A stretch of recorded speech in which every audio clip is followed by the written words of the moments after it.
class, you just listened to the book Jamaica Finds, and that was a really great book. I think I remember when I was a little one listening to that on Reading Rainbow. I used to listen to a program called Reading Rainbow, and they did a Reading Rainbow on Jamaica Finds. In that book, though, we followed Jamaica as she was kind of faced with a choice. She was faced with, am I going to be kind or am I not going to be kind, right? If she would have kept that puppy, nobody probably would have ever known, except for her and her mom, that she kept that puppy. But she made a good choice, and because she did, she was able to show kindness to a new friend, right? So Jamaica Finds it highlighted kind of a different kind of kindness where you're kind to a complete stranger by doing something like turning something in that you found. You can also like say hi to somebody maybe that you don't normally know, like in the hall.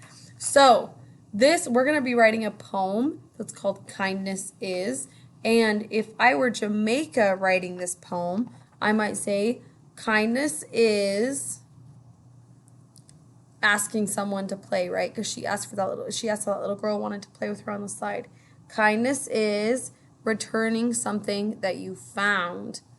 And then finally, kindness is saying nice things, right? Because she said nice things to that little girl. She asked if she could help her. But I want you to write what kindness is to you. What does kindness look like in your family? Maybe you're going to talk about sharing. Maybe you're going to talk about doing your own chores or listening to your mom and dad. So you're going to think of 3 things that kindness is for you, and you're going to be making a poem at the end so then you can read it. It's called Kindness, so then you'll read your poem when you're all done. Okay, good luck becoming poets.